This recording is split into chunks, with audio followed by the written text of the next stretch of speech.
Hello everybody, and welcome to my down and dirty quick Magic Realm tutorial. I'm going to try to break down Magic Realm in a really quick beginner fashion for people that want to jump right into Realm Speak and kind of get a glimpse at what the game is about quickly without having to get into the manuals right away. So I'm going to start over here. I have a Realm Speak version that is available on the forums, and I'll try to link it in my video upload. We'll launch Realm Speak here, and after you click it, the interface should come up, and it's just like this plain white. And what you'll do before you know anything about the game, we'll just go up here to File, and we'll hit New Game. Now, the default settings for this, even though they might be different than mine, I have some extra options checked here. There's different house rules and things that you can modify to tailor the game how you want to play it.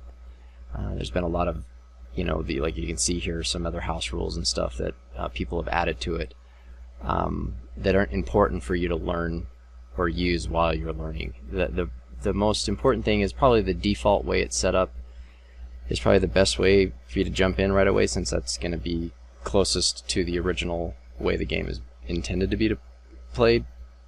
So the most important things when you start out is just the game variant is the original game. There's going to be probably automated generated map, but for this one I'm going to build the map. So I'm going to click this player's build map and we'll go through that. I also have none of these selected down here except for this timed, and I also click this allow players to choose any number of victory points. So we can just simplify how you would pick the victory points. Let's say if you were running a solo game, it's not built around Realm Speak, but just the game, the way you would play it, say on a tabletop with a notepad and your own, daytime, day phases, recorded actions, and things like this. So I have this allow players to choosing a number of victory points. I have a 1 month, which is 28 days, and we can extend that. In Realm Speak you can extend that as you go, but we'll just put 1 month for now. And I just have this timed, defined time limit, assign 1 victory point per week plus 1 highest score at the end of the game wins. This is just so that I can get into the generic way of playing that I like after I assign victory points. So then we'll press start, and it'll load up the character list here. My Realm Speak, I've got it set up so it's a little bit more, this piece of UI is a little bit off center more than the default mode is, and after you get the screens all set up with the little windows, I moved them over so I have more map space than I have, like, say, character and a command attribute windows showing. So since we chose to set the map up manually, it isn't set up right when we start the game, and you have to start it by clicking here, this little green icon here called Build Map. So click that, and it brings up the which tile you're placing, the tile picker, and it has this little UI that you can use your middle mouse wheel to zoom in and out of, and while you float your mouse around you can place a tile. If you click the middle mouse button, it'll rotate it clockwise, and for the first tile in any map setup, you're going to always place the borderlands first, so the first tile is just going, hey, just set it down. And then you have, as it randomly goes, the Realm Speak will randomly go through the tiles for you, and it'll show you the ways that you can connect the tile to the original tile. And the first 2 tiles are like you place the borderlands down, and in the next tile you just have to attach to it. And you can see here there's only one side at the bottom of the Dark Valley here that doesn't have a path. So since it's rotated this way, you'll see I can't place it up here because the the road would go nowhere, so you can't do that. But they show you here that any of these are possible because, of course, the pathways connect.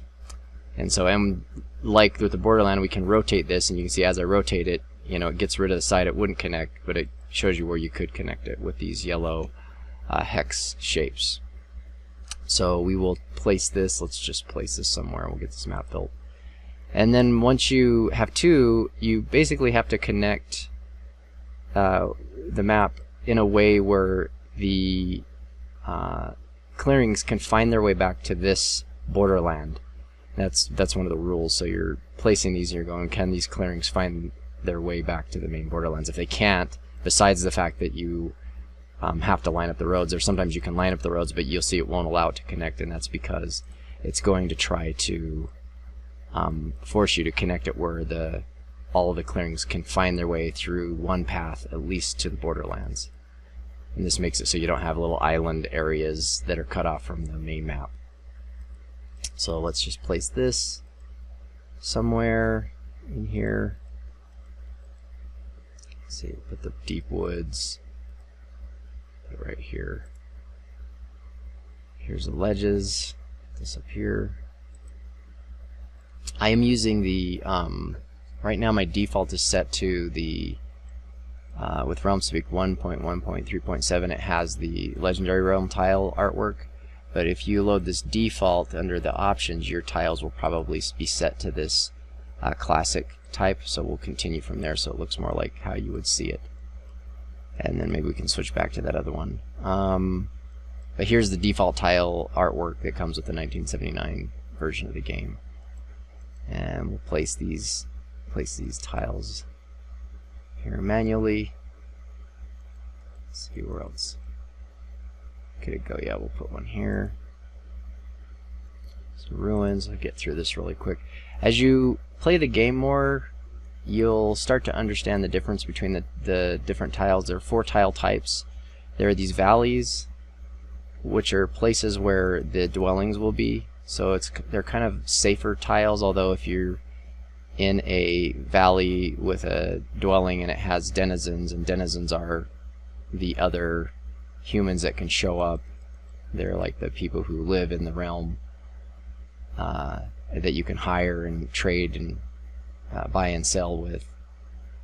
They show up in these valleys, and so the valleys are kind of, if you think of them, they're like the safety tiles, except for one spawns with ghosts, and that one will always be dangerous. And so sometimes what you want to do as you learn to set up the realm manually, if you're not just using the auto setup, is you'll try to space the valleys out. I mean, you could make the game so they're a bunch all together, but you imagine yourself needing like places to get to kind of rest up and get yourself back to healthy if you've been in a combat, versus getting stuck in a corner where there's no valley tiles and you're going to be in danger from being near monsters in every hex, and then you're going to find even if you survive a battle, you might get into another one where you're not fully healed and you get killed.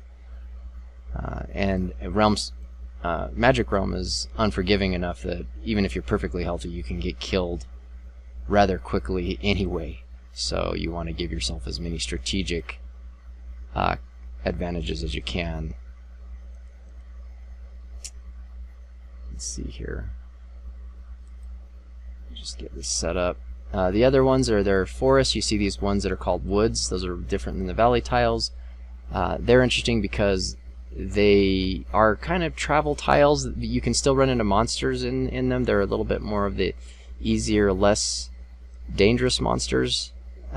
So they're halfway between big monsters and just the safety of the valleys are the woods tiles. Two of them have campfire sites, which are places that you're safe if you're friends with the denizens that show up there, and if you're not, then you can get in trouble with them and get in a fight with them. So it just depends on how well you know your characters and what denizens show up on which tiles here. Let's see here. I'll place this guy down here.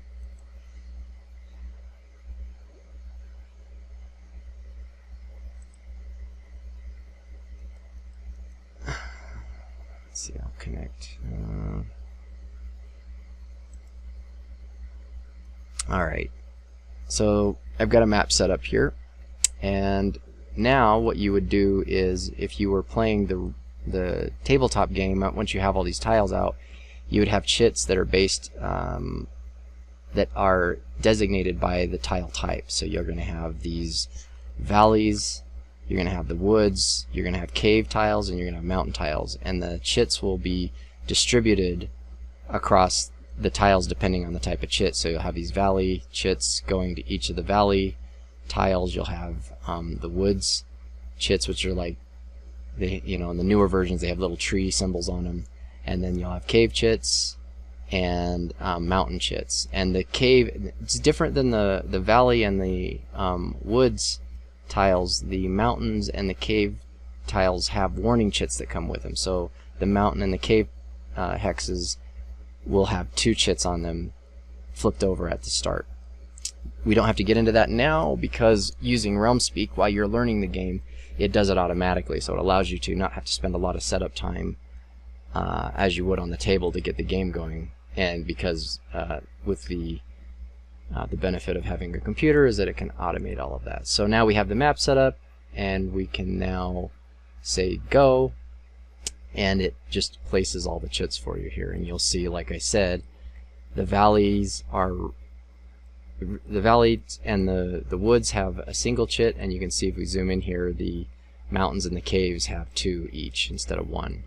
What initially happens is at the beginning of the game, the valley tiles are flipped first to reveal where the dwellings and the appropriate denizens that go with that dwelling are placed. So we got the smoke valley, and that's got the house. We've got the dank valley, that is always the chapel.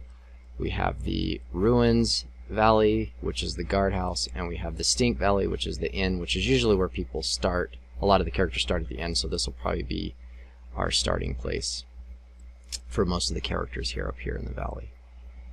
And then there's always the one, which is the bones.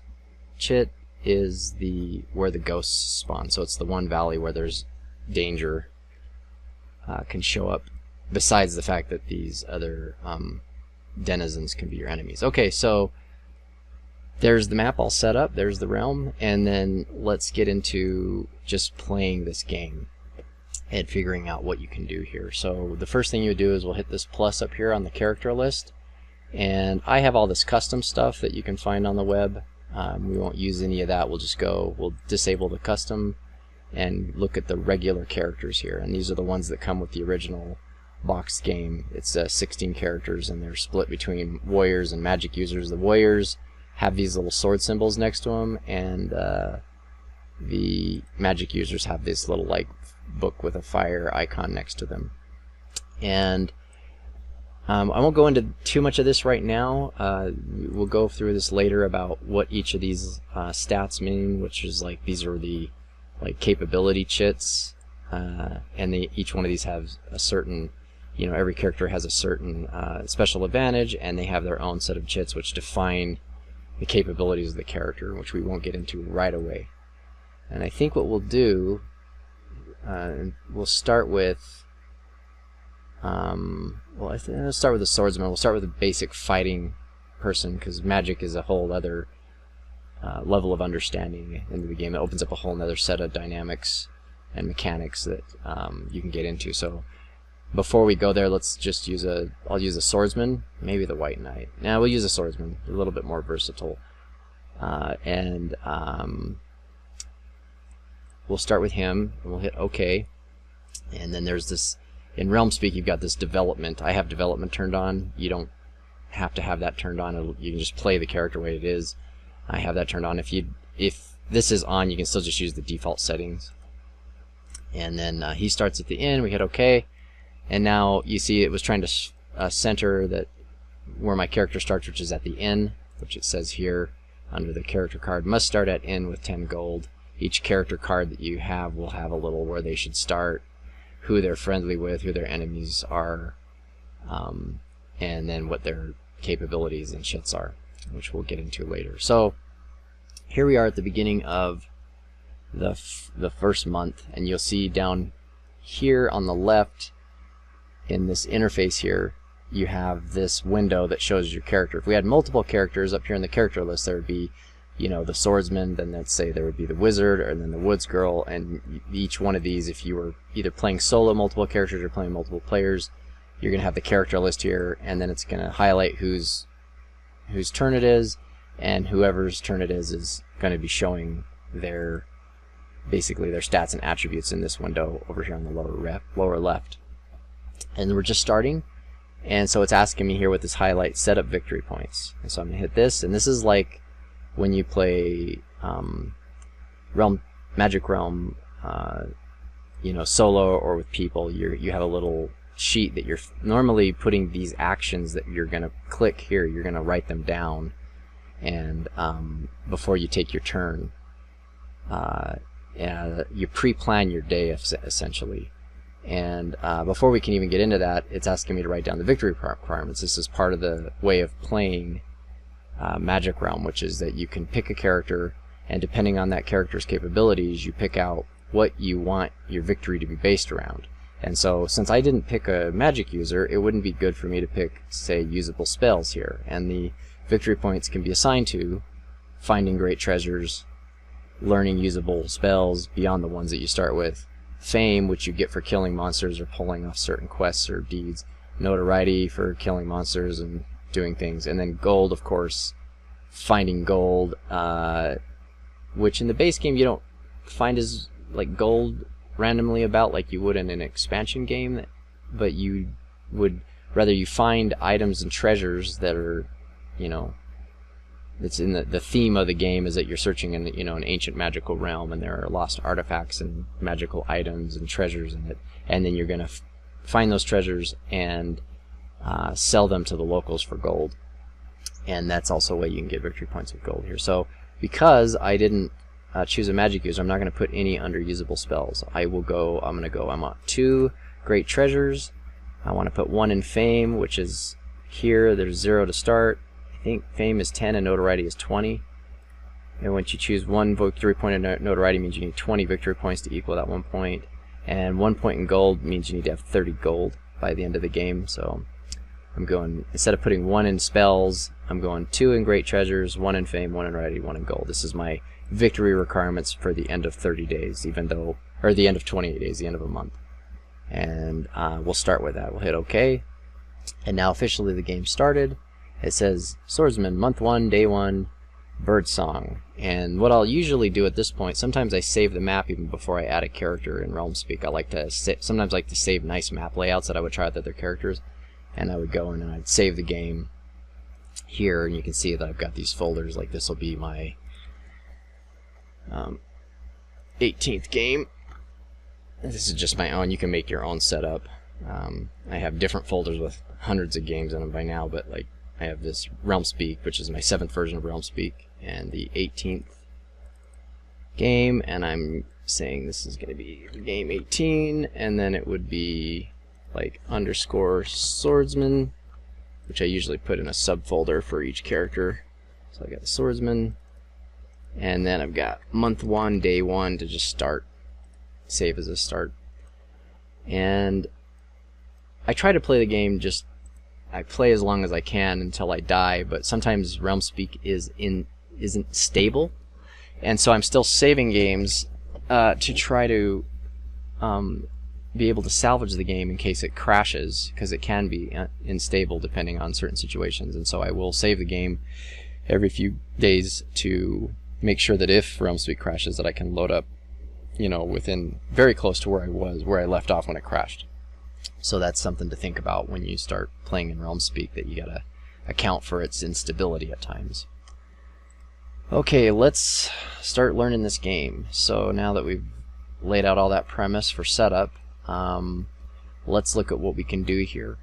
I'm using my middle mouse button to, you know, move the map as far as like a middle mouse click, and then you can roll, use the mouse wheel to zoom in and out here. And we'll go in, and we're starting here at the inn, and that's with the rogues. And basically you can get into whatever actions that you can do. So we would say we're in Birdsong, which is the first phase of any day, which is planning your day. And you know, you could read the rule book and learn about all this stuff, but what I liked about Realmspeak is that there was just this little row of icons down here, which was a great summary of the actions that you could take. And so let's look at these little icons here. You got this first one, which is send, and we don't click this until we've picked out our actions, and we can look at the actions that we have. So we have hide action here, we have a move action, we have a search action, we have a rest action, we have an alert action. This is for weapons and magic. And for combat, there's an aspect of combat where you're just fighting, but if you prep going into a battle that you're gonna fight, you can alert your weapon. It's like saying you drew your sword early, you're drawing the arrow in the bow, or you're powering up your magic per se before you go into combat. This alert gives you a little bit of a speed advantage and like an incentive advantage. And then the let's see here, there's a trade action, which is of course for buying and selling items from the local denizens. And then there's a hire action, which is when you can pay people money. Like here I'm starting at the inn, there's these rogues here, and you can hire them. I can hire a few of them to go with me instead of fighting solo. It depends on how you want to play. And I'm not going to hire in this first game. I'm going to do a second game, and we'll do the hiring action on that. I'm just going to start playing here. And there's some of these there's this icons here that are like peer, fly, and remote spell. So you can cast a spell remotely and say into another hex. These are highlighted red because they're not available. And then there's this little treasure chest here called cache, which allows you to say you find an item that you can't move around or that you don't want to take with you, and instead of dropping it on the ground, which would cause you to have to search for it again later to try to basically find where you put it, you can put it in a cache, which is like, say you're burying it somewhere where you know you can go find it again. And that allows you to leave something somewhere, and let's say it's too heavy and you come back with a horse, that you could put it on the horse, that using this cache will allow you to put that treasure somewhere that's hidden for you, and that you can go back and retrieve for later in case you find an item that's too heavy. So that covers the main actions here. So we'll kind of go over it here. Like the hide action is of course so that you can travel in the realm, in the dangerous parts, and try to hide yourself, so that if monsters do show up in your clearing, they can't see you, so you're hidden away, and it allows you not to be blocked. And because if you're blocked, it means that you're gonna have to probably fight, and unless you're fighting an ideal situation that's your character's made for, you're likely gonna die. So hide is a useful and common function you use regularly. Move, of course, is for getting from clearing to clearing. Let's go over to this here. I'll right click the screen and I'll say hide all chits, so you can move from clearing to clearing, and use the move action for that. The thing to know about the move for learning Magic Realm is that there are 3 different types of clearings. There are the regular clearings, which take 1 move cycle each to get. This is like move, move, move. There are the mountain clearings here, which are in the original game. The mountain clearing is any clearing that's surrounded by this kind of like, weathered mountain surface. So you can tell if it's a mountain clearing if it's got this kind of gray mountainous striation art around it. So here's these mountain clearings. In the newer version of the games, the newer art version, or Kareem's redesign, or the legendary hexes, there's little circles around those mountain clearings to help you re-identify that these are the mountain clearings. The main difference between a mountain clearing and a regular clearing is the fact that it takes 2 move cycles to get into a mountain clearing. So this would be like 1 move, but from this Evil Valley 1 to the High Pass 2, this would take 2 move cycles. So that would cost you, if you were moving from 4 to 2, it wouldn't just be 1, 2 move, it would be 1, 2, 3. And to move from a mountain clearing to a mountain clearing is also 2, so it would be like 1, 2, 3, 4, and so on. And then the other kind of clearing is a cave clearing, which are these little dark areas that have the little dotted outline, showing you that this is going underground. And the cave clearings, you only need to use 1 move cycle to move through the cave clearings, but, and this is important because it has to do with understanding your day phases and activities, is that cave clearings you can only travel in if it's the basic cycles. And so depending on your character, most characters have 4 cycles in a day. It's 2 basic phases and 2 daylight phases. And if you are moving into a cave, you have to do it for your first and second movement. Your first and second basic phases. You cannot use a daylight phase to move through a cave.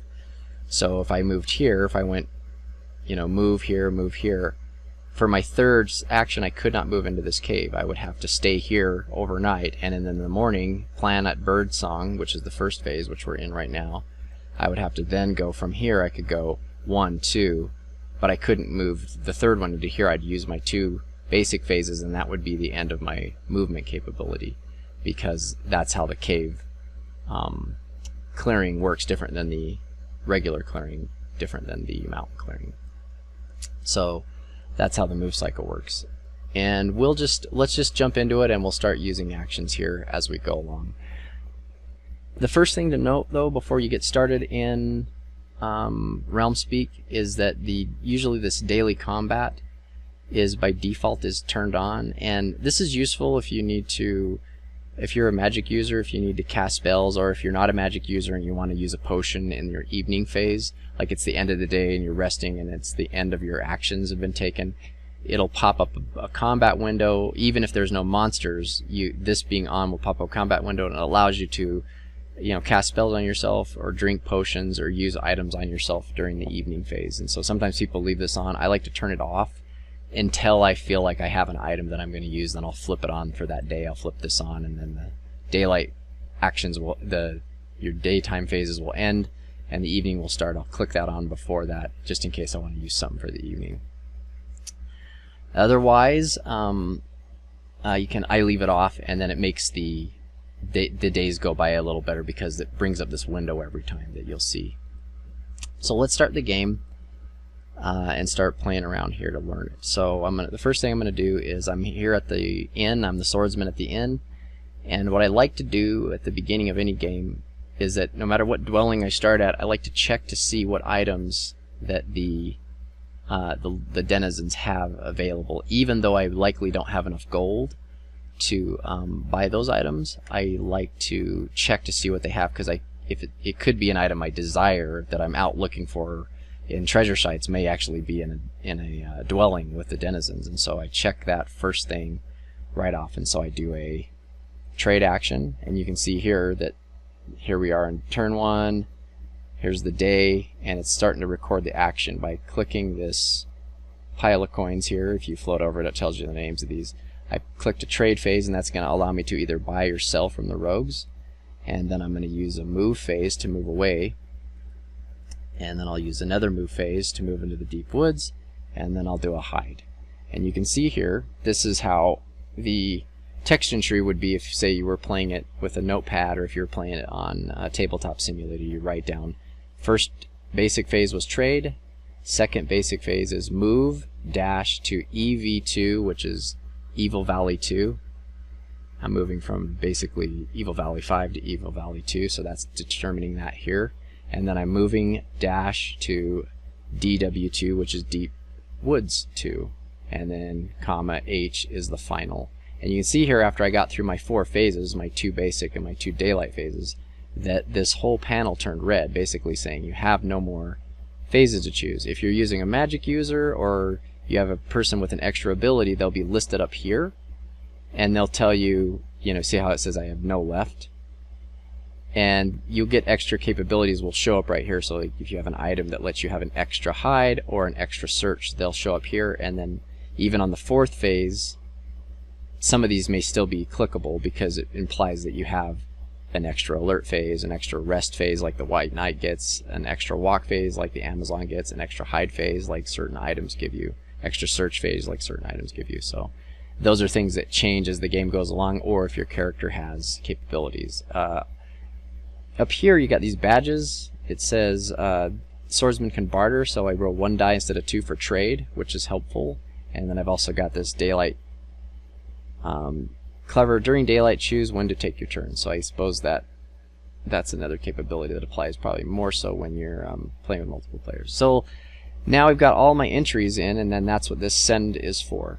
If I press this send, it will enter these as like I've committed to this sequence of actions. And this is how this is one of the dynamics that makes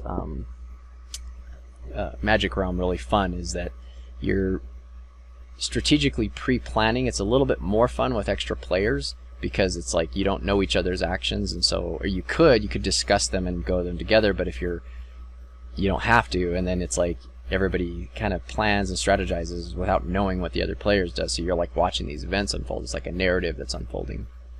And so to press send is to commit to these actions. If you have entered actions that you want to change your mind, you're not sure you want to do them, this little red arrow here allows you to delete them, and you can see it takes them away.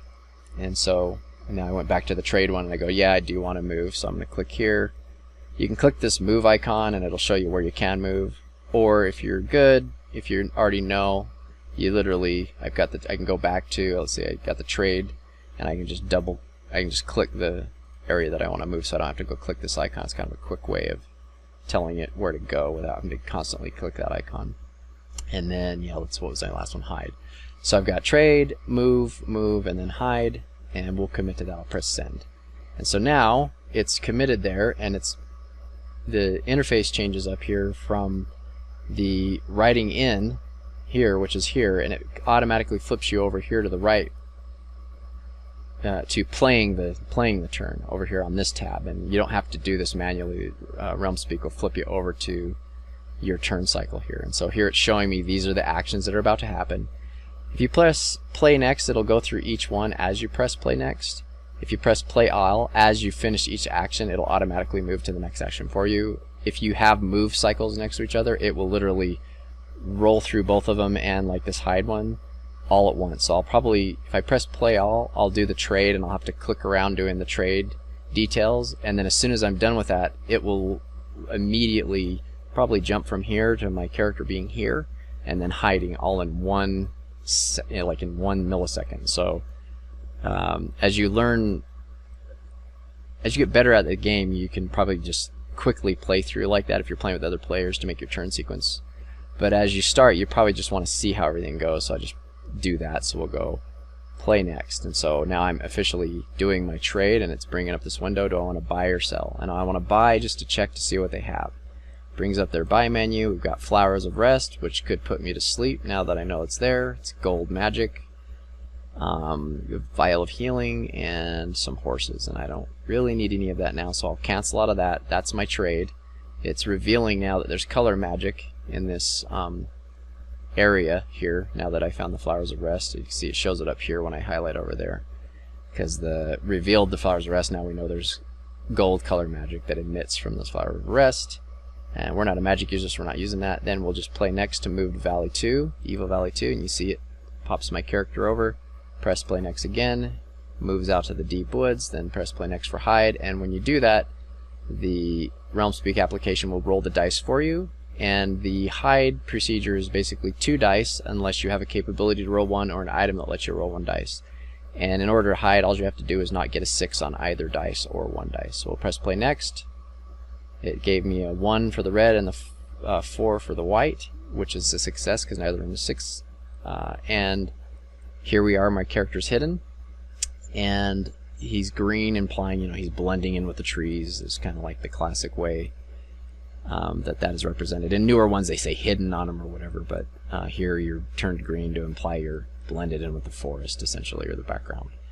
And now I've gone through my basic and daylight phases, and now that there's none left to do, the only thing I can do, there's some options here you can do. You can drop item. I've got this extra option, which is this drop item and pick up items, an extra rule in Realmspeak that allows you to pick things up on the ground without having to search for them. I use that because I like that better.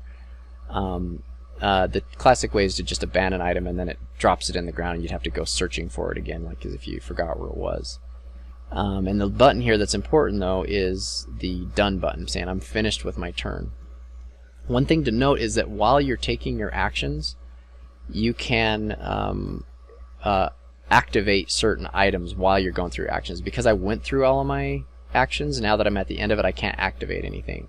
But if I had items here, like this sword, I have 1 item, a sword. If I had an item that was unactivated, I could go to here, select like a shield, and press activate if I was, like, say, in the middle of my actions before the last one. Like if I had done this trade, the move and move, but I hadn't done the final hide. If I'm at this thing, instead of pressing play all, the reason why you would play next is you go, well, I want to move, and then I want to move again, and then I want to cast, like, say, burn a magic chit or activate an item, and you would do that during your turn cycle before it gets to the end, and that's why it's important to have a distinction between play next and play all, because you may want to just do a couple of items before you say activate, inactivate, or use some sort of item before you go on to a certain part of your turn. It allows you to have kind of granular control of what's going on during the day when you want it to happen, like in a certain clearing versus the end of your journey. It's important to know that in this interface, as you would do if you were playing on the board, you'd be doing something along the way. Let's see here. So I don't have anything to activate. Here's the chits, the character chits. I guess we should go over these bottom tabs while we're here. You got the action entry tab on the far left, and then your turn sequence on the far right with the dice. The second tab on the bottom is your capability chits, which we'll get into more later, but none of them are highlighted yellow or red. Yellow means they're fatigued, red means they're wounded, green says they're affected by something. Sometimes you get little blue highlights because the magic or items are affecting them and change their numbers and stats.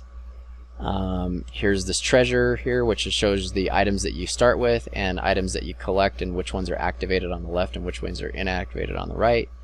This is the magic one, this little pentagram scroll here, that's the spells, which we don't have any.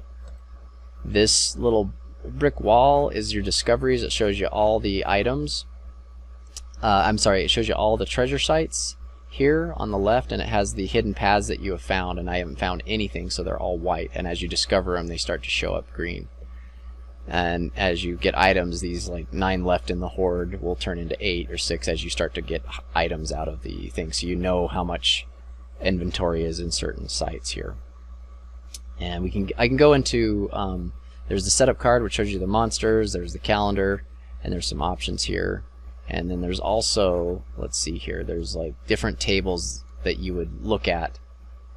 Like, for example, let's go to view tables. Like we could go to meeting, and we could see what the die rolls were when we traded with the rogues. If they were neutral, when you roll a die, that basically we would be fine as long as we don't roll a 6. We wouldn't be fighting with them or get into trouble. No deals. You can see what the things are, and this is just detail that Realmspeak takes care of for you, that you don't really have to know because it'll automate it, but it's good to know. Like if I'm doing a search table here, you can look at peer versus locate versus loot versus magic site versus reading runes. You're seeing the different things that happen and what the results are for the die rolls, and those are great to refer to, and you'll get more familiar with those as you get familiar with Realmspeak. So let's see, this is the Discoveries tab. This is the native relationships, showing your characters, you know, besides the fact that you can look at your card here, up here, you can look at the characters' relationships here on this native relationships tab. So most of your relationships are going to be neutral. My swordsman has some friendlies, and the patrol is my one enemy. So he's generally okay in the realm except for with the patrol. So not a bad character to start learning with. Let's see here. So then we got the underlings, which I didn't hire anything, and that would be their stats here. Then we have our victory requirements showing us where we are currently in the game as far as victory points. I'm basically -38 with my choices because I haven't done anything. And as you achieve these, as I find treasures or spells or gold, these stats will change and show me my score. This little item here, this little notepad, the character notes, is useful to me because as you trade with denizens, it'll keep a list of the main items that they have that weren't just inventory, but rather small treasures or big treasures that they have in their inventory. So I can always remember these 2 items are up here with the rogues. And as you find things, the Realmspeak will add those notes for you that you would probably keep yourself on pencil and paper. There's a chat window, self-explanatory. You're playing multiple people, and of course this. So let's go back to playing the game here. So I've finished my day, and I never pressed the done button now that I'm done with my turn cycle. So we'll go done, and it drops me into the second day. Now the only reason it was able to drop me into the second day quickly was the fact that normally what happens, this might be a little confusing here because the way I turned off the daily combat, is that at the end of your turn actions you go into the evening action, and at evening is when you flip these chits, and you can see here that the Realmspeak has flipped the chits for me, and so we have our chit that goes with the tile, ruins, mountain, because the deep woods, unlike the other woods, is a mountain hex. So it flipped this, and it says this mountain hex is a ruins. There's ruins here, and there also is a warning chit on every mountain and cave hex, like I described before. And the warning chits flip over, and they have a number, and it determines the clearing where that is happening. And so there is a howl in the deep woods. That's the narrative going on here. There's ruins in the deep woods that we've come upon, and then there's a howl. So it's giving you a little bit of a story here. You're hearing howls in the background. And what happens is when you play this solo and you have to do this manually, you flip these chits over, and you have to, after you enter your actions in the daytime, when you're finished with your actions, before you actually execute them, you would make a monster roll, which is a single dice that's going to be 1 through 6. And so today, the monster roll, or yesterday, let's say I'm still at the end of the day flipping the chits and it's not quite day 2 yet. I'm doing this manually. The monster roll was 4, and so we would check the ruins, mountain clearing ruins, and the howl 5 in mountains. We would check that against the monster roll of 4. So we'd go up here to the setup card. There's no monsters, so nothing came. But we'd check it here if you were doing it manually. And we go to the setup card and we go, okay, what are our chits? Ruins, mountain. And we go here and we see dank woods, smoke mountain, ruins, woods, bones, mountain, roar mountain, stink. You see these M, like the W is woods, the M is mountain, the C is caves. And we see that ruins M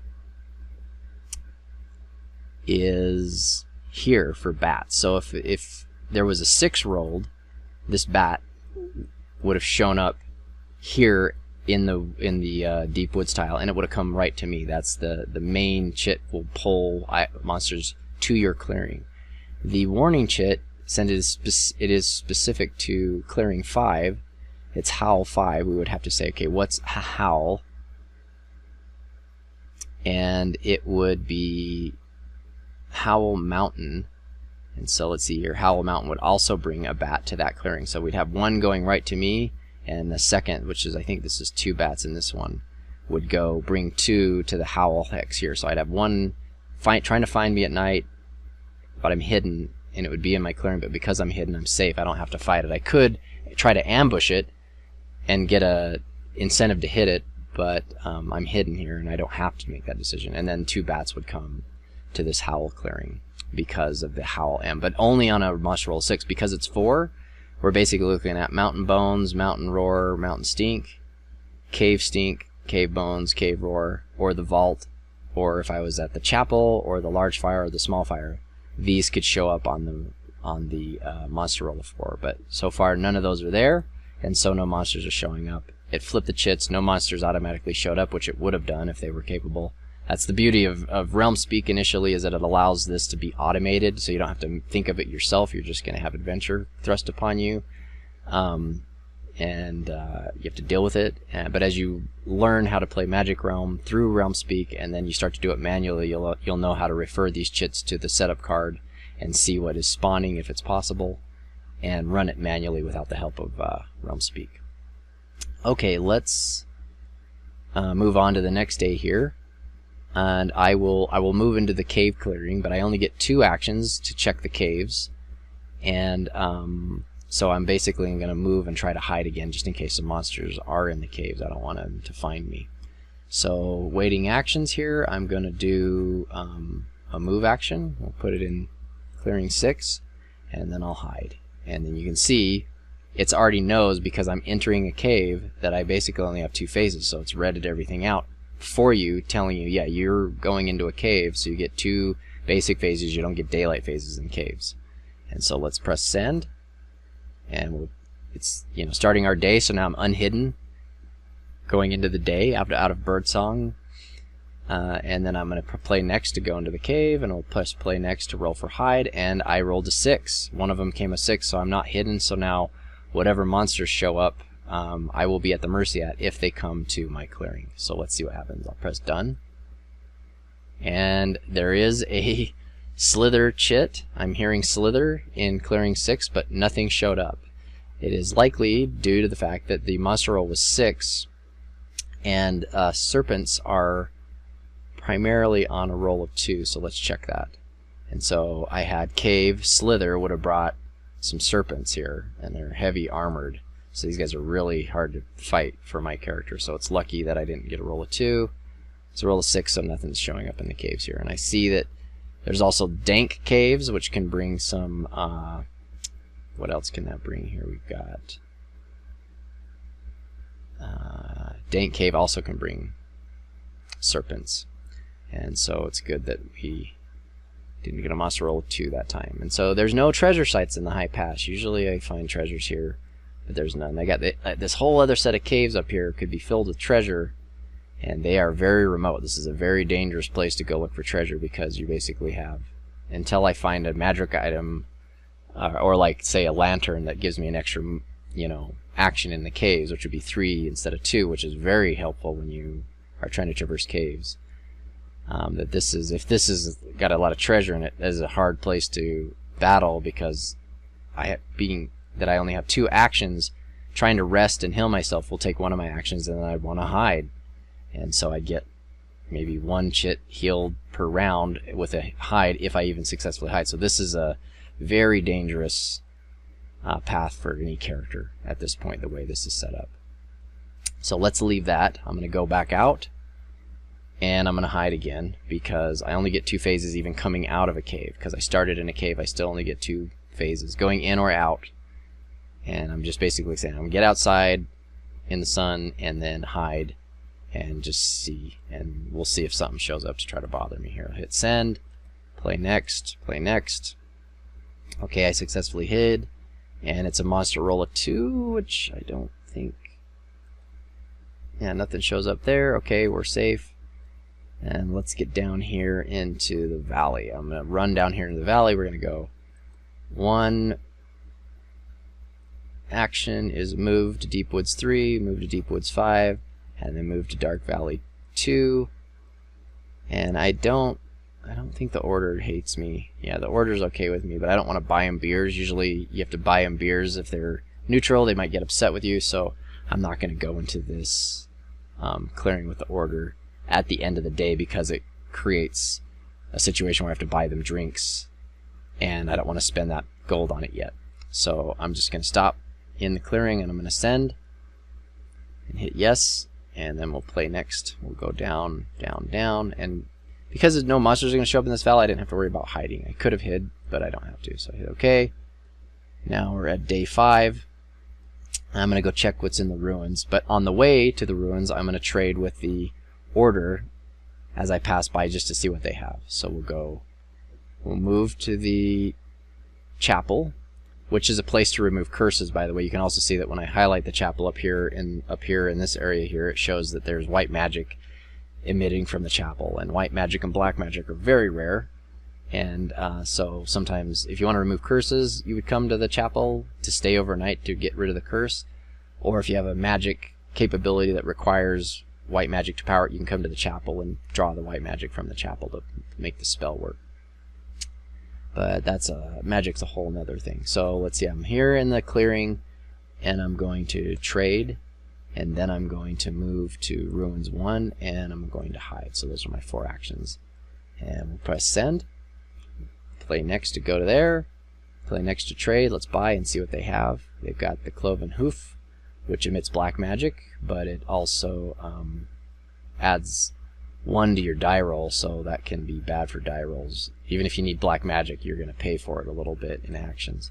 There's a map of the ruins, which is useful. If I find a ruins treasure site, it will -1 from my rolls, which makes it more probable that I'll find things or loot things. And they've got some useful items here. My character's a light character, so I can't use any of these weapons. This is something we'll talk about in a little bit, about the vulnerability and the ability of your chits to carry and use certain weapons and armor. And my character has some capability, but not enough to carry heavy weapons. So none of these are going to be useful to me. So I checked the items. If I need black magic, maybe I can come back here. It looks like they'll give it to me for 16. They might pay me 16 gold Actually, here's an interesting thing. It looks like since it's -16, and it's like this is white magic place with the very honorable order knights, and they want to get rid of this thing. So I could technically just take 16 gold to take it with me and drop it off somewhere. So let's try that. So I'll do this. Now I've got to spend 4 gold. Okay, I'll buy that.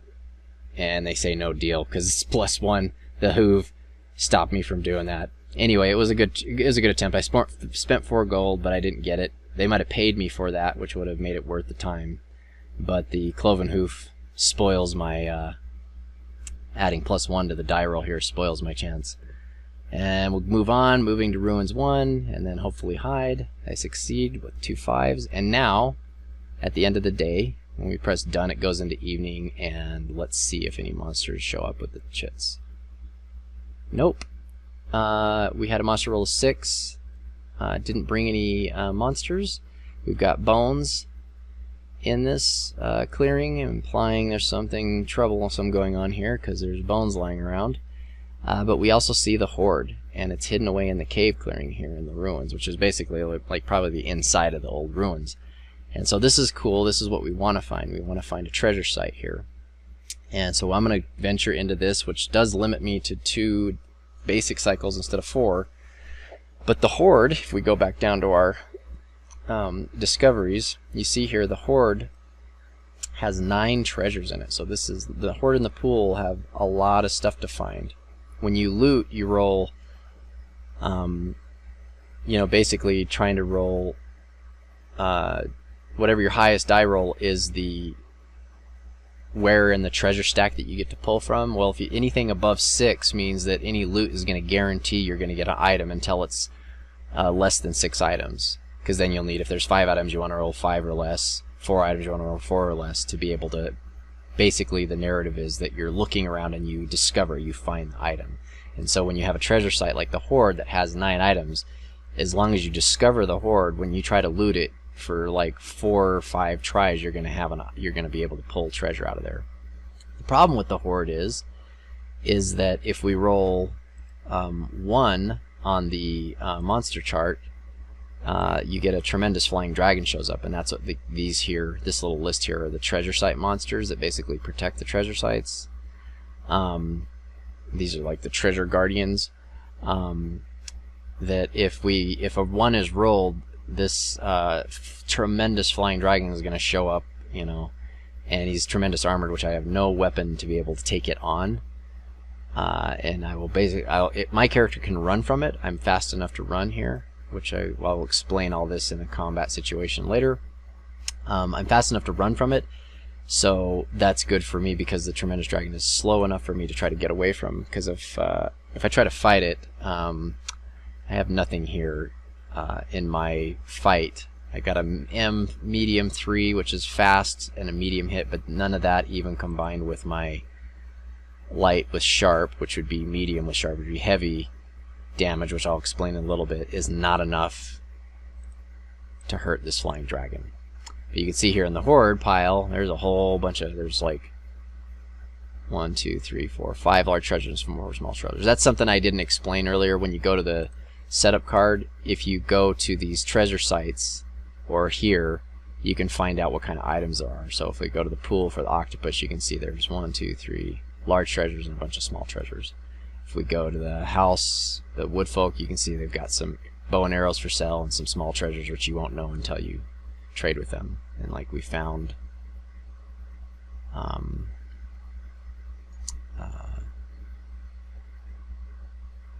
the Hoard, yeah, so that's where we're going here. So we've got all these lots of treasure. So what I'm going to do is I'm going to risk going into the cave and trying to find this treasure site so that I can start looting it in the hopes that the dragon doesn't show up. So let's see how we do. I'm on day 6, about a week into it here. Travel to Ruins 4. Do I wait to hide? Yeah, I'm going to wait here. I'm going to hide just a bunch of hides. Just because I want to move and hide before I get in there. So, oh, monster die roll of 1, so the dragon's already here, so it wouldn't have mattered. So I'm going to hide, and that dragon's going to show up at the Hoard. So he's already there protecting it. I'm still going to try to get in there and sneak some treasure out as a possibility here. Now that I'm about a week in here, I'm going to save my game. Just because it's a habit that I have to save it every few days. So now you can see my stat. You can make this whatever you want, but mine is, realm speed game 18 with the swordsman, and it's month 1 and day 7, because I do a lot of multiple month games, and that's just the way I name the files. Okay, so let's look at going in there. So let's see here. If I go, I'm going to hide first, so that I'm hidden, hopefully, and then when I move in there, he won't block me. I'm going to move, go in here. 2 actions, since it's cave, so it's already blocked everything out. I'm hitting send, and if I fail my hide roll, I'm going to be blocked by the dragon. So succeed, and I'm sneaking in there, and everything's fine. But you'll see when I'm done, it brings up the battle window, and this is a thing. This is a whole tutorial into itself here, which is important for this video. And let me take a pause here for a second. Okay, let's see, where were we? Okay, just had to pause. Okay, so we went into, let's pull this over here, we went into the cave and the ruins, basically probably the inside of the ruins. I hid, I snuck in there, and then the evening, the turn ended and an evening started, and it started the combat. And I can't beat this dragon. We got some stats here that we're going to cover real quick here, and then we're going to understand more, because I'm going to fight another set of monsters here pretty soon, and you'll understand it better. But basically, this dragon every monster has a few stats here. We have this, its vulnerability and whether it's armored or not is in the upper right. So, and there are letters and numbers. And with vulnerability or attack, you have letters, and the letters are, you see some of them here. There's L, there's M, and there's one that's an H, and then there's the T, and that stands for light, medium, and the H is heavy, and the T is tremendous. And these are basically the 4 levels of strength, essentially. And when it comes to move, when you see these move chits here, like I've got 5 move chits, the swordsman has 5 move chits. The move chit's strength, whether it's the L or the M, determines their ability to carry the weight of an item. So with the swordsman, you're mostly carrying light, although he can handle medium weight weapons and armor. Mostly he's got light movement. If you fatigue this move, if it's fatigued or wounded, you're going to be too weak to carry medium things, so you kind of got to keep this one going if you have medium stuff. Because if this gets fatigued or wounded, you won't be able to take medium stuff, and so you have all these, you'll have L's left over. And so he has a bit of capability to carry things with the M, but mostly L. And when it comes to fight, that's also true of not only move for carrying items, and the numbers have to do with speed, we'll go over in a minute, but the fight has to do with your fight chits determine the weight of the weapon that you can carry. Our swordsman has, if we go to the treasure box here for inventory, he's got this, let's look at the detail here. He's got a thrusting sword, and it is a lightweight item. And it's also the amount of damage it can do is this L. So we got L, M, H, and T, so light, medium, heavy, tremendous. But it has this little sharpness star here that raises at 1 level. So this goes, basically when this hits, it's causing medium damage, unless the character's armored, by which the sharpness star cancels the armor. So if you had a medium armored monster, this sharpness star would get rid of the medium armor, and then you still have to have something powerful enough to damage its medium vulnerability. So this wouldn't be able to do it because it's contending with the armor. We'll get more into that later. But let's just determine real quick why we can't hurt this dragon. It's got tremendous. Normally the vulnerability is yellow. So if this was yellow and T, that's a tremendous vulnerability. Like my vulnerability is light. I'm the weakest. I'm very weak. I don't have any armor. But this gray, if this was yellow, that would just be tremendous vulnerability. But the gray up here determines that this is an armored tremendous. So you have to not only hit it tremendous, but you have to have a sharpness star or more to beat the tremendous armor, just so you can damage it with a tremendous hit, which we don't have the ability to do. With our Chit stats here, like I said before, the letter determines basically on the fight side it's amount of damage, and on the move side it's inventory weight, and on the fight side it's the weapon weight. We've got L's and some M's, and I have M's when you combine a Chit that's higher than the damage of the weapon. So I've got this medium fight Chit, so I can hit with a medium at a 3 speed here. Combining that M with an L would raise that L because the L's below it. If you have a higher fight Chit than you do with the damage of the weapon, it will lift it up at least 1 level. You can't lift them up more than once. So this L becomes an M, and then adding that sharpness star becomes an H. So this ultimately, combined with my M fight Chits, for which I have 3, that would be a heavy hit, which is not enough to damage that dragon. And I could get into the speed things here, but we're going to go over that a little bit later. So I'm not going to fight the dragon. What I am going to do, though, is I'm going to, because I'm hidden, I don't have to fight the dragon. I went in there hiding. He doesn't see me. I could swing at him, kind of getting the drop on him, but it's going to hit basically a scaly, tremendous armor. My sword's going to bounce off. He's going to see me and probably torch me, or kill me, or eat me, or burn me with fire. So I don't want to get involved with that. So I'm just gonna, because I'm hidden, I can end the combat by just, this is highlighted. If I wasn't hidden and it saw me and it was blocking me, this end would be grayed out and I would have to deal with the dragon.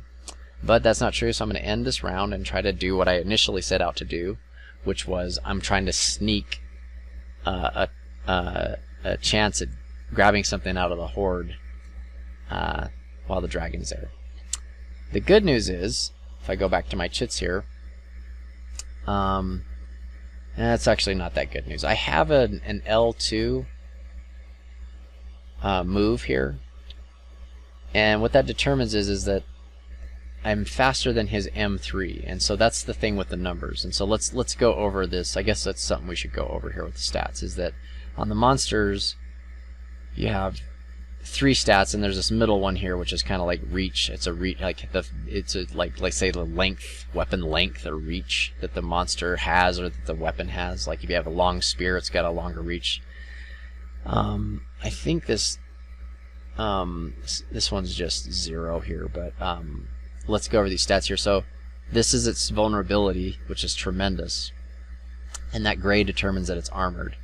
This one on the lower right is the speed by which it moves, and this is a 4. And speed is, the lower the number it is, the faster it is. So you have 1 through 6.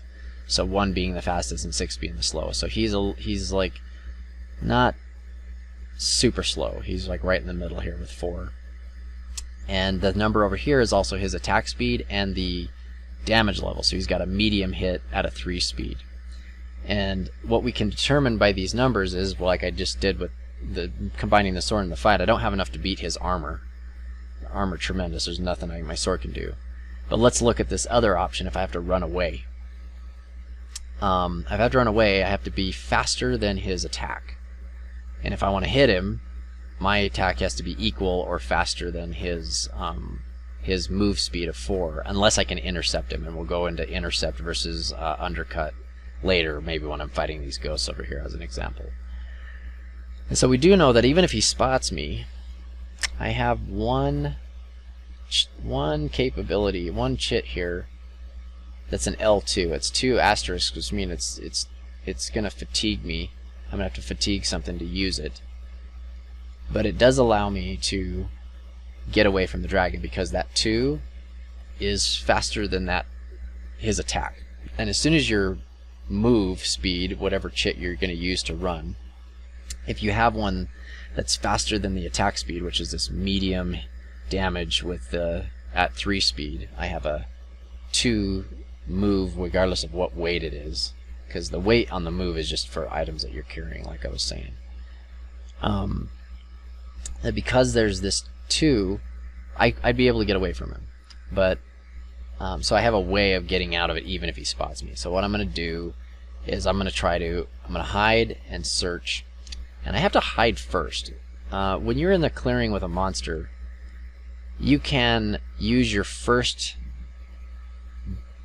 basic phase as long as you're not in a mountain pass, which requires 2, which would immediately put you in a blocked scenario unless you successfully hide as your first action. Since I'm not in a mountain clearing, even though I only get 2 for starting in the cave, I can use my first action basically to just move out of the clearing, and then he's not going to bother me unless he's prowling, unless the monster roll makes a 1 and he's prowling at the end of the day and he comes and finds me again. Technically I can just move out of this clearing.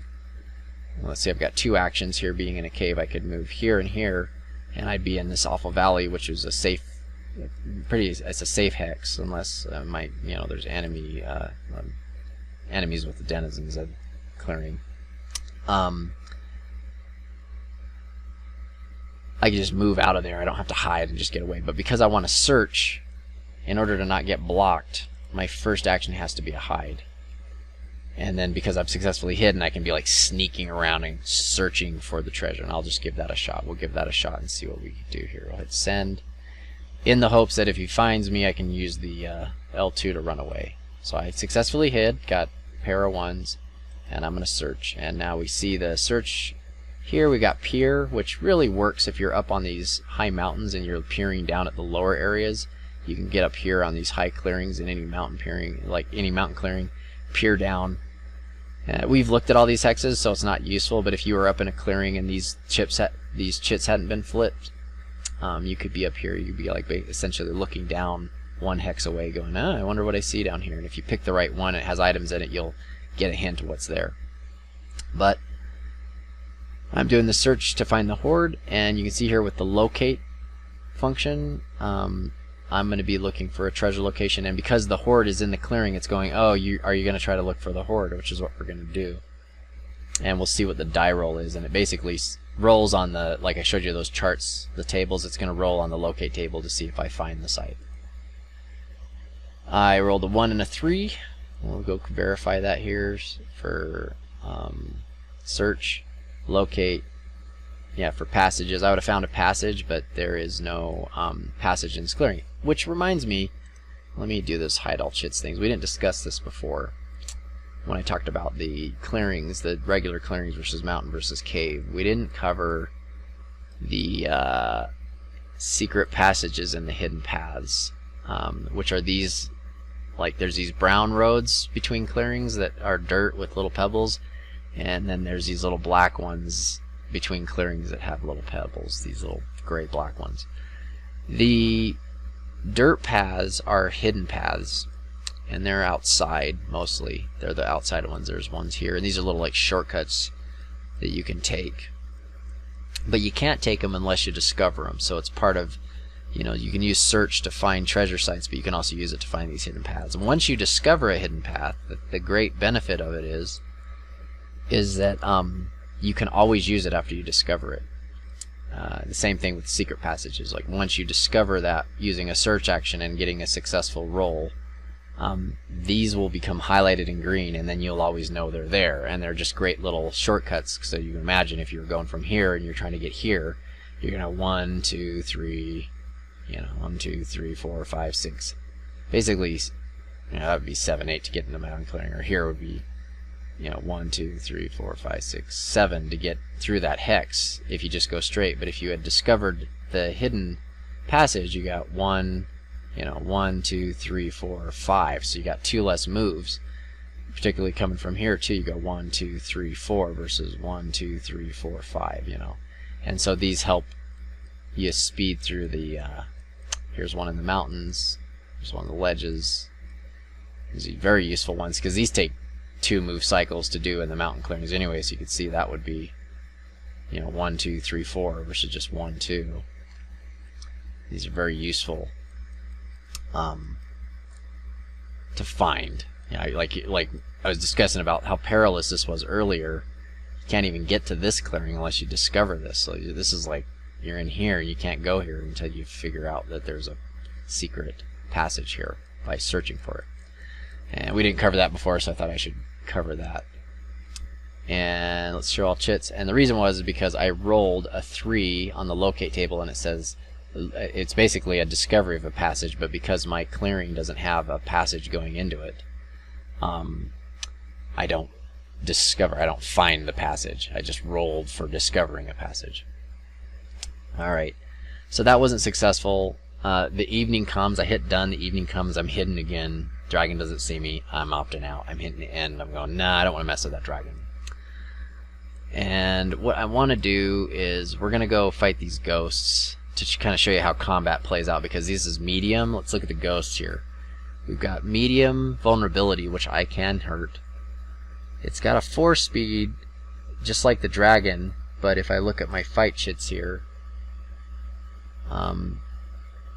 I can intercept him with these 2, and I can undercut him, both of them. I can undercut with this 3, that 2, and that 2. So I got 1, 2, 3, 4 chits that would allow me to undercut the ghost as long as they don't flip to their other side, which I'll show you. And being that I'm probably going to combine a medium with my sword and raise that L to an M, because a higher damage chit raises the level of the weapon 1 level. You can't raise it more than 1. And then combine with that sharpness store, so this L becomes an M, and then taking that L up to an M makes that a heavy hit, so I'll be able to kill these ghosts if I successfully hit them. And then we'll go through the sequence of how we calculate the weight versus the speed coming up to the ghost. But I'm not going to run right towards this hex, because I want to get set up for a fight in a better way. I don't want to go running in there without prepping properly. And so I'm not going to look at the Hoard anymore. I think this is too risky. Dragon's going to find me. I could get away from him, but I don't want to take the risk. So, but instead of going 1, 2 and start heading towards the ghosts, I want to move over to the valley. Like I said, the valleys are safe tiles, and so I only have 2 move actions since I'm starting in a cave clearing. And instead of going move and hide and possibly getting a monster roll that brings the dragon to me, like happened here, but he was already in my space, I'm going to just use the 2 to get over to the valley, and that gets me out of danger for this round. So we'll do that. Move here, commit. Commit that. And I'll play and play. Don't have to be hidden. Nobody's going to come get me in the valley. Hit done. I'm on to day 10, and now the goal here, and this is something about the as you play Magic Realm more and you start to discover all of its subtlety and its the brilliance of its nuance in its design, is that the more you start understanding how combat works and individual characters' capabilities, you start approaching situations differently. You don't just wander and then go, okay, I'm in a clearing with a ghost, I guess we'll fight, and then that kind of goes bad for you and you die. You start to realize that you want to always stack statistics in your favor any chance you can, and that's really when you start playing the game properly, is when you're approaching every battle that you're going to make with every factor you can possibly bring to the battle stacked in your favor. And so what I'm going to do is I'm going to move to this clearing here. I don't want to just go 1, 2, 3 and then hide, because the ghosts are always prowling. They're going to come to me and we're going to have a, they're going to come there. Even though I'll be hidden like the dragon, I can get out of the trouble. I want to come into this with an alerted weapon, which is this here, because if we alert the weapon, let's grab this guy and go to detail. It's got a length of 4. First of all, the sword giving me a length of 4, which is what this 0 is right here. Means I'll hit the ghost even if we match speed, and we intercept each other instead of an undercut. My length versus his 0 length here will ensure that I hit him first, that I basically get the initiative in the attack. My hit happens first, and so that's in my favor. But I also want to have it alerted because that gives me an advantage, because this is a speed of 4, but now it's basically going to be the speed of the chit that I play with it. Adding all this L to M, the M chit's going to raise that L up 1, and then the sharpness star is going to make it H, and then the speed will be based on the chit instead of the weapon's speed right here. And so this gives me a lot of advantage to have it alerted, flipping over. So it's like the alert action, the narrative is like I'm preparing to fight. I'm not just getting ghosts aren't just showing up and I'm like trying to pull the sword out and have a bot fight. I'm literally walking up, sneaking, and I've got my sword out in a combat position so I can like ambush them. That's the idea here. And so I will use that, and I need to use that as an action, one of my action phases. And so what we're gonna do is, instead of march over here and hope to hide on one roll, which might go bad, which would make them see me, and then I no longer have the element of surprise and coming from a hidden position. I want to set this up properly. So what I'm going to do is I'm going to risk moving over here to Ruins 5 using 2 move cycles and 2 hides, so I have 2 chances to roll a hide. And that will mean at the start of the next day, whether the dragon sees me or not, because I can just walk away from them if I'm hidden at the beginning of the day. That gives me the ability to get over here, hide twice, and alert. Or I can hide twice, move over once, and alert using my 4 phases, so I'm set up for this combat. Let's see here, I'm going to do another save here. So 3, 1, 10. Alright, so let's do that in action. Let's do the first 2. We'll move to Ruins 3, we'll move to Ruins 5, and then we will hide twice. So I'm giving myself a second chance here, and we'll see. And sometimes you'll see people, they'll do 2 or 3 hides, because sometimes you can have bad rolls. And this is part of the beauty, not only in statistically what I'm trying to do with Magic Realm, with knowing my character's capabilities and getting myself set up so I can enter this hex, enter this valley, ready for the ghosts to prowl to me, with being alerted and hidden. I'm trying to give myself the highest chance of success. And so by going 2 instead of 3 and hiding, I'm going, instead of moving 3 and hiding here, I'm moving 2 and hiding twice here. And those 2 rolls, the second one might save the fact that the first one might fail. And this is like, you know, as you get better at this game, you start to learn, you start to stack your actions towards your benefit versus pure chance. So let's see how it goes. I'll press send. I'm going to move, and let's see if I'm successful on my hide. No, see, it's perfect. So I did roll a 6 here, so I failed, and so I'm doing a second one just in case. Well, the monster rolls 6, so you're probably not going to get any monsters, but let's say it was a 1, that second hide gave me a chance to hide again. And there it is, I succeeded. So you can see having 2 hide rolls in a row gives you a better statistic to succeed before the evening happens. And that's why I'm doing this, because I want to enter this hex, not just going, I'm relying on 1 hide roll, I want 2. So we'll hit done. The monsters come, I'm going to hide twice, I'm going to alert my weapon, and here we go. I'm going to move into here. And the ghosts are always prowling, no matter what the monster roll is. So they're going to float from down here in the valley, they're going to come up here and try to figure out what's going on.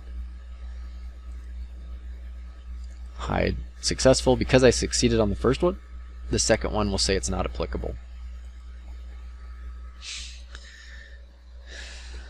So you can, technically you can waste action phases if you, let's say you did like 3 hides in an action, you could add 2 more. It just depends on the severity of your situation, I guess. But I succeeded, the next one was not applicable. I'm going to alert my weapon. I only have 1 weapon. If you have multiple things going on or whatever, you know, it'll give you choices, but or like magic versus a sword, I'm not going to alert. I don't have anything else to alert, so we'll alert the sword. And I'm going to move to Curse Valley 4. And so now you'll see my turn is over, daylight phase is over, I hit done, we're going to go into evening combat, and the ghosts are going to prowl to my position. And here we are in combat. Okay, so let's look at this situation here.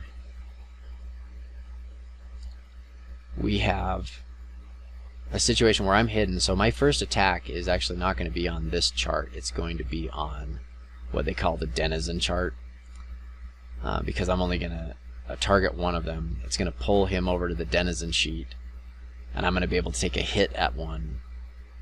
I'm going to be able to take a hack at one before they're both really aware of what's going on, and that'll give me an advantage.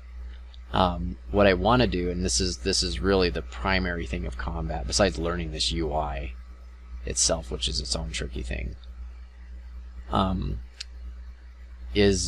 thing about combat is you basically have two ways to hit. And like as complex as combat is in Magic Realm, and as complex as it may seem, eventually you see all fights as two actions. One is undercut. As far as attack goes, you're either undercutting, which is guaranteeing a hit because you beat your opponent on speed.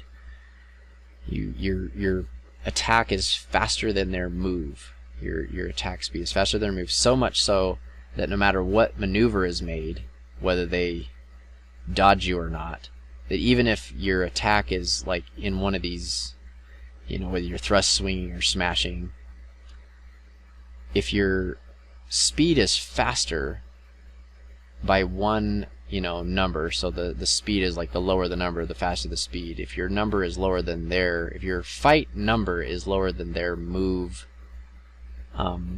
speed number, that's called an undercut. And that means, like, even if I put my attack here, if the ghost still ends up here and here versus here, I'm so fast that I cut it anyway. Like I end up hitting it because I'm too fast for it. It's not able to dodge even in its attempt to dodge. It can't get out of the way fast enough. That's called an undercut. The whole way you should approach battle in Magic Realm is trying to get away from the parts that are based on chance, which is the intercept side of fighting, and moving into always trying to figure out where you can gain the advantage by having an undercut attack. And when you don't, you're basically moving into the world of intercept, which you're going to be forced into in a lot of situations. And you just got to learn how to, you got to learn where intercept and the maneuver that you make during your intercept, that they're lined up so that even if they line up with you and they can't undercut you, meaning they can't beat you in speed, but rather have to line up with you, that at least if they do line up with you, that your attack hits first. So this is really probably not making any sense right now, but we'll go through it. We'll go through this whole situation. So the first phase here is luring, and I don't want to lure them because I'm hidden. If I lure this to my sheet, they see me, or the one sees me, and we're in a little bit of a bind here.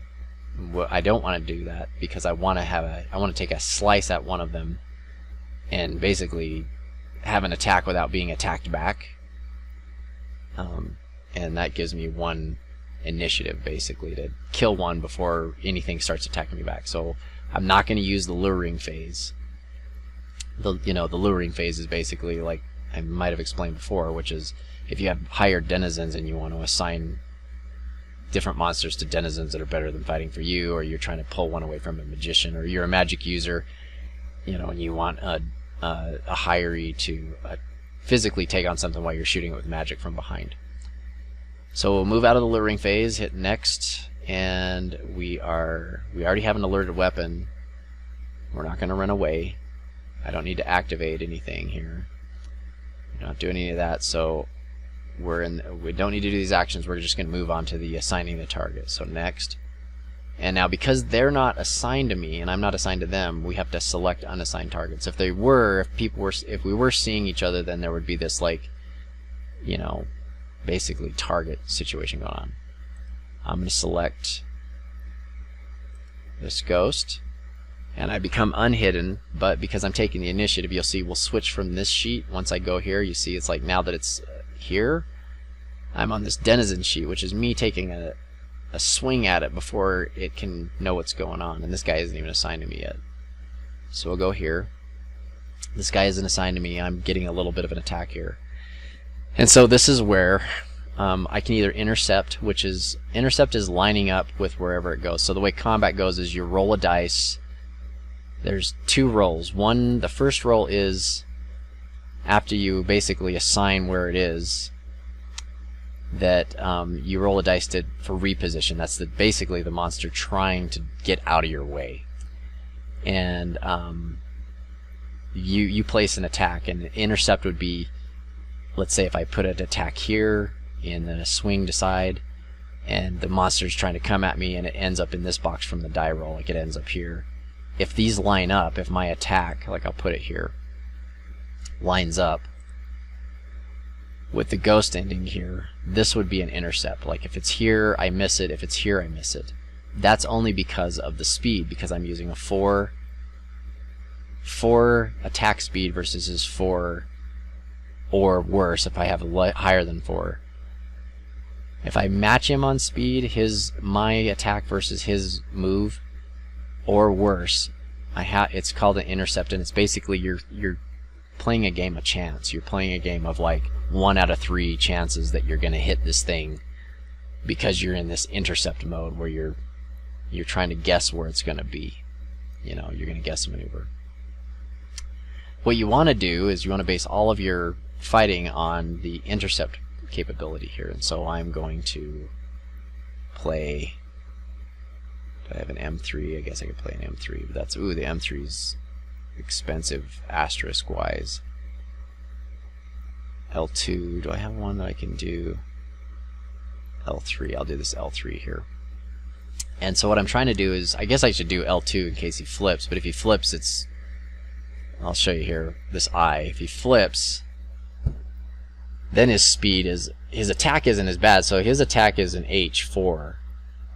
So we got medium vulnerability, 4 speed, and he's got a heavy hit at a speed of 4, which if that hits me, I'm light, I die. There's no damaging enough chits, I die right away, and that's not good.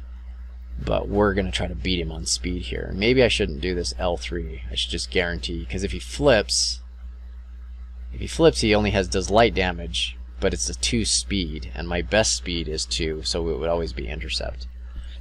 But I'm gonna play this out as if the L3, the 3 is faster than his 4, so no matter what box he ends up in, I'm gonna undercut him. It doesn't matter whether he ends up here, he stays here, or he dodges over here. That 3 is faster than my 3 fight is faster than his 4 maneuver, so it doesn't matter. That's undercut, and that's always what you want to aim for.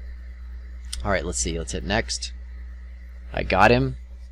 Let's go see, I'll click on the box, yeah, so, well here, this is interesting. Even if he just stayed here or here, I still would have hit him, but he actually ended up, the changed position roll, the changed position roll was 5, so it put him right in the dodge. So I would have, even if I had played a slower chit, I would have hit him if I had picked that one, but we went for the safe thing, which was guarantee a hit by 3 beating the 4. The sword is reaching, you know, it's like I killed it, and that's what you want to do. And that was also the way this went. See, I didn't have to place a maneuver.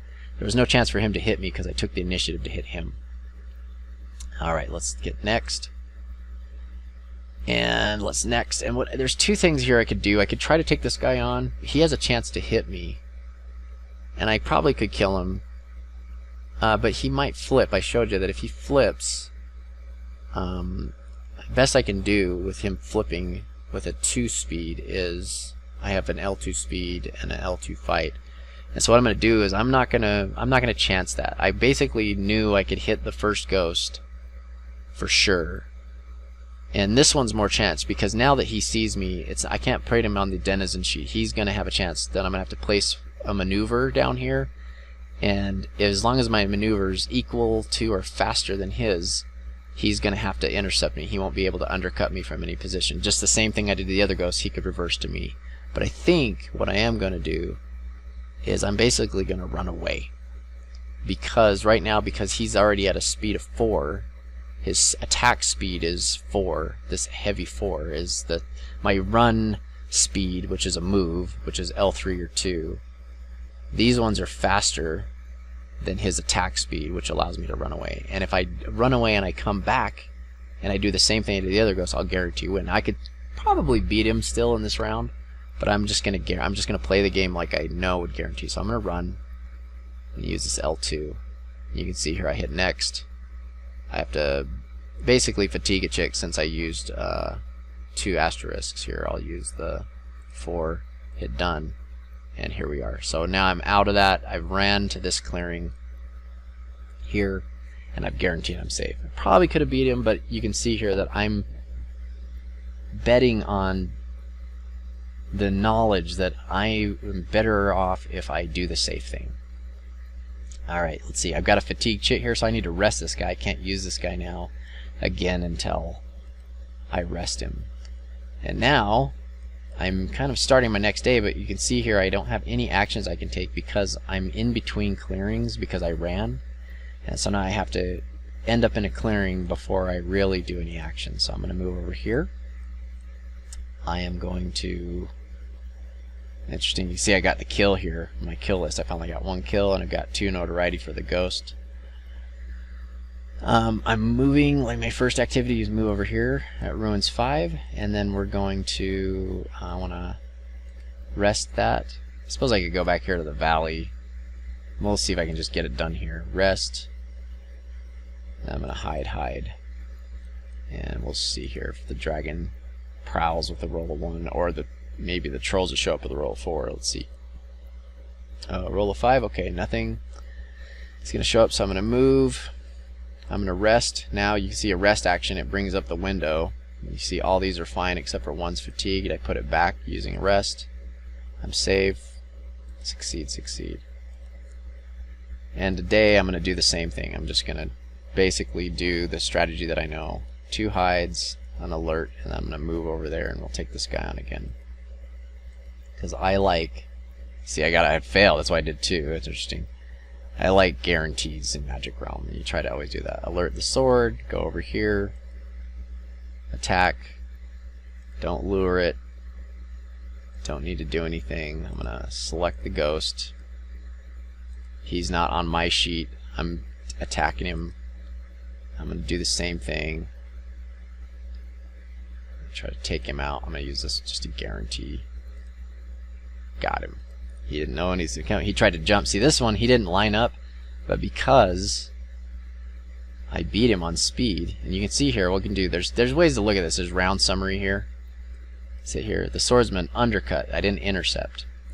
If I don't beat him on speed, basically these have to line up. You know, he would have had to end up in this box, and I'm trying to avoid intercept situations. You can still beat your way out of them. You can still fight, and you get some. You know, they'll hit you, you hit them, but there's a lot of chances that they'll get you killed, especially with multiple opponents. And so I went for always the scenario where you're ending up in an undercut situation versus trying to hack it out with intercept, which allows you to both kind of get at each other. So that's the safe way. Okay, I'll fatigue the M4 because I don't use it that much. Although, is that my only... Oh, it's a fight, not the move. Okay. And so there we go. And I'm going to... Now, let's see here. We'll hide, and I'll move into the caves. In the Borderland caves, and we'll see what happens here. Succeed, move, and let's see what chits are revealed at the end of the day. Oh, and here we go. Now I found a real... There's 2 main locations in the base game. There's the Lost City and the Lost Castle. And I've just wandered into the Lost City, and it basically takes, if I'll go here, you don't see it in Realm Speak, but in Tabletop Simulator and you know, just the game Magic Realm. The Lost City chit and there's the Lost Castle, the Lost Castle chit. When those are revealed, they actually unleash a lot of other, you can see here, there's a lot of chits that get, it's not just your usual 2 chits that get flipped like most things. When you get a Lost City or a Lost Castle, they flip a bunch of other chits. So now I've got the Altar, the Flutter, the Ruins is just the one that came with it. So the Ruins was the first, you know, the Hex chit, and then the Warning chit was a Lost City, and the Lost City brought Flutter and Altar. So you got a Flutter Warning chit, so we're hearing there's wings fluttering in this clearing, and there's an Altar, which is a treasure site. We go over here, we got more wings and fluttering and some pattering feet, or maybe legs, or maybe goblins even, I don't know, I can't remember if goblins or patter or if spiders were patter. But it's basically the sound of like feet thumping around. And so A lot of monsters can show up in 2, some monsters can show up in 1, and we've got the Ruined Sea, which I think, does this bring, Ruined Sea brings goblins, so boy, when goblins come, boy, are you in trouble because they show up 6 at a time. Yeah, Ruined Sea, Axe Goblins. So yeah, I'm in a cave clearing, a cave hex where I can, a lot of this can make my life really trouble because I'm all alone. I shouldn't try to take these guys on. Magic users love attacking goblins because you can do a magic attack that can attack multiple goblins, but when you're just wielding a single sword, that stuff can kill you fast. And I'm light, so you know, you get a whole, like, imagine 6 of those guys on my fight chart all hacking me to pieces in one round. There's just no way to get out of that trouble. That's the magic users are bringing in your hirelings to do that. So let's see, I'm going to do this slow. I'm going to move to Borderland 6 and hide. That was successful. 2 is going to bring serpents, maybe, but I don't. Oh, the altar is going to bring, the 2 will bring a demon, I think. Let's see. Yeah, okay. 2 brought a tremendous demon, and these guys are terrible because they have black magic, power of the pit, that can ruin your day really quickly. And I did want to search the altar, but, and there's the statue, that's another one that's troublesome here. Let's see here, I'll go out and hide again. Since I'm still in the caves, I got 2 phases. Out, hide, I didn't hide. It's a roll of 6, which is going to bring bats, I think. Let's see, done. Yeah. We got a giant bat in the flutter there, and the giant bat in the flutter here. Because they were the warning chits, they go to the clearings themselves, and if I were to roll a 6 now, they would be able to leave the clearing they started in and fly to me, which I don't want to have happen. But now I'm outside, luckily, and I can use a couple of hides before I try to get by all of this terrible stuff here. And you can see, I think the most interesting thing is that I killed the ghost here and here, and every 7 days you'll see here, like, there's white here and then there's gray here. On the 7th day the ghosts respawn again. So even though I killed both the ghosts, in the last, literally a day later, they respawned again. And that's a 3rd edition rules where the monsters respawn at the end of the week based on the monster roll. And the ghosts just show up anyway, regardless of the monster roll. Alright, let's see. Wait, where else can we go? More than halfway through the month now. Let's look. Still a lot of realm to search here, but I want to get around these bats because they're going to kill me. So I'm going to go hide, and I'm going to move here and move into the valley, and hopefully those hides are good enough for me not to be blocked by the bats. So first, failed, next, succeeded, phew, and then move, and now I'm out of the way and safe. And I do have a fight shit I could rest, so I guess I'll start the next day resting. I'm going to move into the forest, into the woods, and then I'll do a couple of hides and see if we can find, maybe we can find one of the campfires here. Rest up, press next, and next. Didn't hide. Wow, the hides are failing a lot. Hide, succeed. I'm in the ruins, woods ruins. That usually the wolves are the ones creeping around in the ruins that are in the woods. And the wolves, like the goblins, they travel in packs of 6, so even though those guys are easy to kill individually, as a group they can cause a lot of trouble. I suppose I'm gonna go see what's on the ledges there up here. I guess if I had went out the cave this way, I'd be on the other side. If you're a magic user, you can enchant the hex, which I'm not. And then what's interesting about, besides the fact that when you enchant hexes, you can get magic from the hex, which is what I put these little symbols on here, like this enchants to gray, the Borderlands enchants to gray, gold, and purple. If you hit shift in Realmspeak, it'll show you the enchanted hex.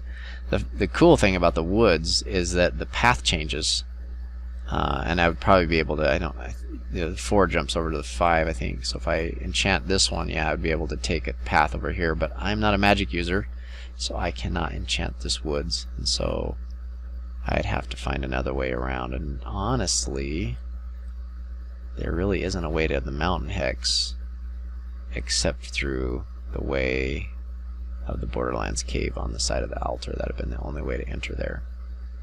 But we will go see what's in the ledges anyway. So I'm going to go Deep Woods 1, Ledges 2. That takes 2 move cycles, as you see here. It lays 2 down for that mountain clearing, which leaves me 1, 2, 3. So I've only got 1 hide cycle. We'll see if something shows up there.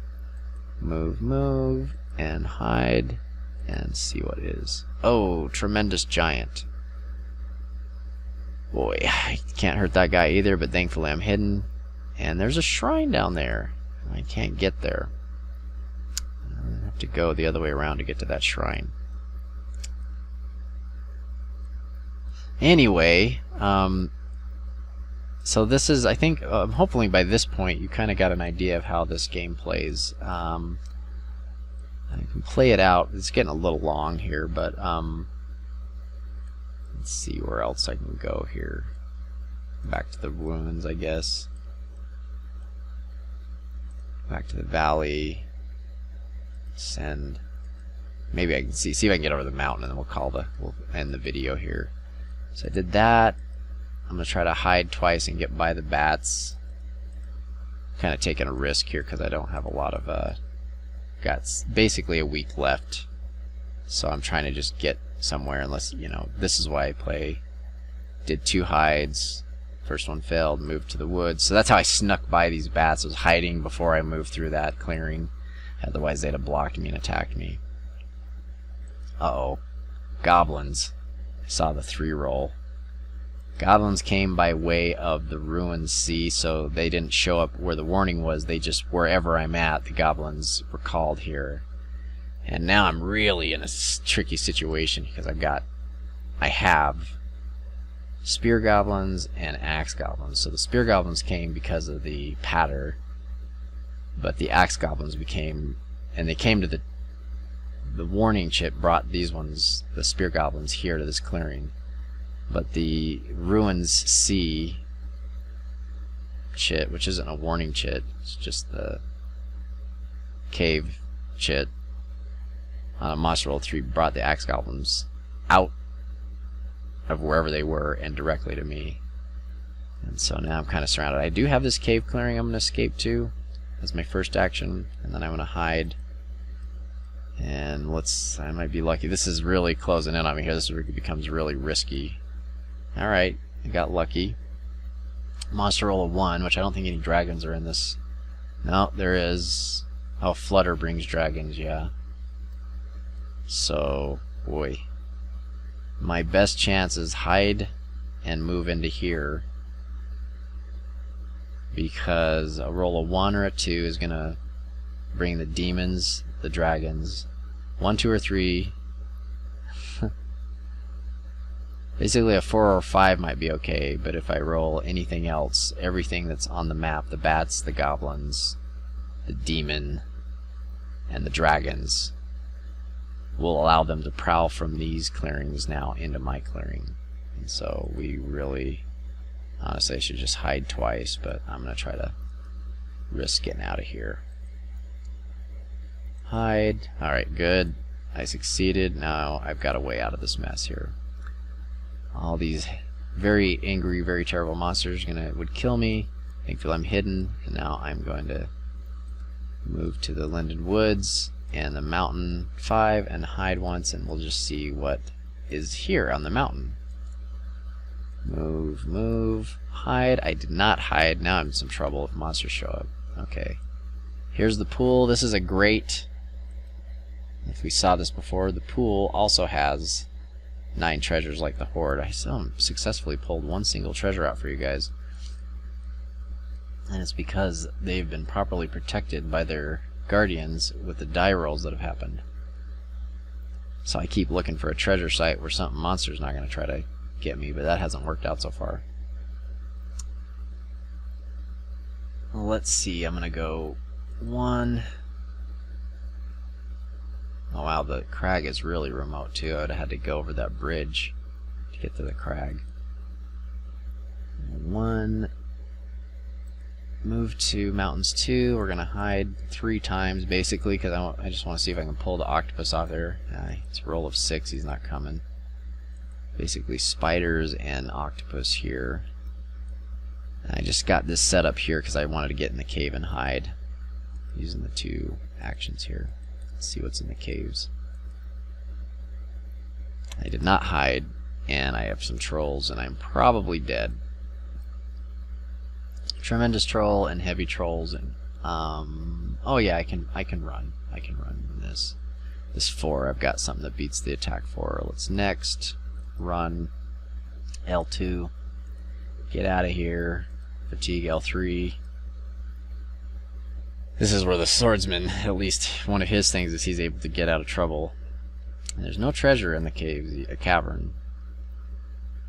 I have not produced a single treasure find for you guys yet. Let's see here. Move here. I'll hide twice or 3 times. See if I can get the... No, he's not gonna come get me. The octopus isn't going to come off the pool yet. Sometimes what you can do is you can wander about hoping to get whatever roll that pulls the guardian off of the site and it moves it, and then you could go move in while it's gone, hopefully not to get the monster roll again. But that's not happening here. Move up here, hide. Roll to 5. Monster's still not coming off the mountain. And this is the last day. I think this is the last day. Yep. And I did not hit done. Oh, the spider showed up. I rolled a 5, so a heavy spider showed up. But that end, I didn't fight him. That's the end of the month. Basically, it says I'm the winner because there's no other players, but this is a failure because I didn't find any great treasures. I didn't learn any spells. I didn't acid. I do have a little bit. I have no fame. I've got the notoriety for killing the 2 ghosts. I have less the gold than I started with, so I'm even worse than when I started. So technically this is a loss. I didn't get enough victory points to get a positive score. It says I'm the winner because there's nobody else playing. I survived a month, and that is an achievement unto itself, unless you really get to know how some of the characters play, like the sorcerer and the woods girl, and a few of them are really, really capable if you know how to play them. And some of these other characters are just harder to deal with if you don't know where their weaknesses are. But that's a kind of a general breakdown of Realm Speak and the flow of Magic Realm. And I hope you enjoyed this, and I hope you have a better understanding of how the game works. And then I'm going to make another tutorial video where I'm going to run this with a magic user, and I'll make another tutorial where I play one on the tabletop simulator too, so you can see more of how it's run manually. If you were to just run it, like say if you had a hard copy of the game, you could see technically how it's run on tabletop simulator. So until then, I hope you enjoyed this video, and talk to you soon.